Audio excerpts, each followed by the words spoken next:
And the final revision to third quarter GDP coming in up 3.2%.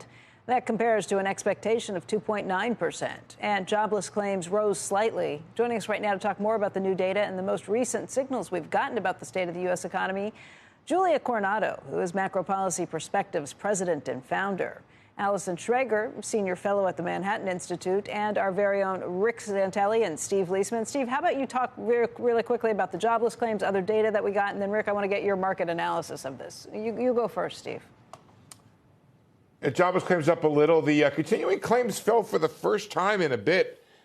So that was something we were watching to kind of see whether or not it was expressing some weakness in the job market. It's still higher than it was, but it's been many weeks since it's actually declined. And the GDP data, you got a little more GDP than expected, and that came with a little bit more inflation than had been previously reported. The consumer did a little better, trade did a little better. It might reset the fourth quarter in the sense that the third quarter now is a little bit higher than expected, so the data in the fourth quarter has to be higher to meet it. So we'll see. But it may be that there's a little more growth in the third quarter, a little less in the fourth. But again, it's not an economy that slowed or stopped on a dime in the third quarter. Rather, it actually accelerated in the second half, and that's really the big story here. The futures have gotten weaker since these numbers hit, even though they're better than expected numbers. Down by about 128 points. Rick, is this because the market is a little concerned about hearing better than expected news because it means the Fed's going to hang in there?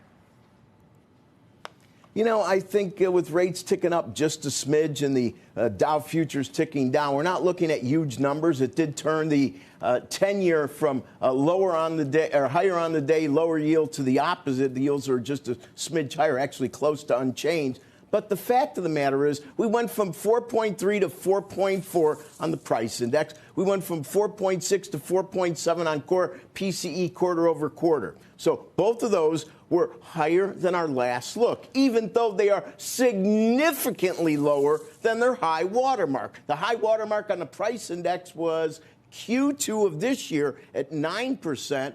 On the core PCE quarter over quarter, that was the highest at 6%, and that was the second quarter of last year. That went back to 83. So the fact of the matter is like stocks lately, they are looking at the potential for a recession and historically high inflation. The Treasury complex is looking at the fact that peak inflation is pretty much in the rearview mirror, at least based on data. And it's the latter that I find interesting. It's still much lower than the extremes, but the fact that it ticked up and it's not linear makes the market a bit nervous. They are holiday markets. I wouldn't read too much into it.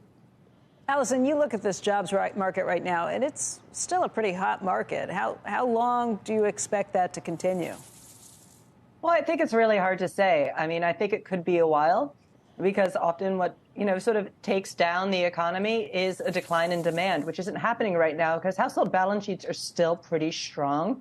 But eventually this high inflation is going to eat away at household balance sheets. We're already seeing that with a rise in credit card debt and some decline in savings. So it could be another couple months. Julia, there was somebody on Twitter this morning who posited that there is never going to be enough jobs to fill demand. That strikes me as, maybe a little naive. If you look at these things, they tend to go in cycles. It tends to be a pendulum that swings one way to the other. Is this time really different?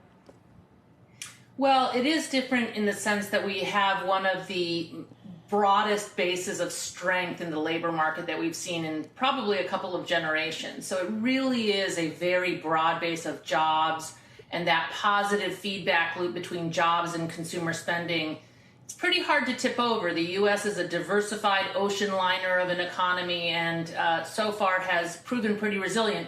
As Rick noted, we're definitely slowing. Consumer spending came in a little stronger in the third release. It's a very trend-like reading at just above 2%. So it's not like we're blazing hot. It's not like the labor market isn't cooling, that demand and supply are in better balance now, which is what the Fed has been looking for. Right. But it's still a pretty resilient picture overall. Consumers are feeling I see that for okay. right now. I just mean, would you think it's a safe assumption to think that there is always going to be a strong jobs market, that you don't have to worry about making sure you keep your job?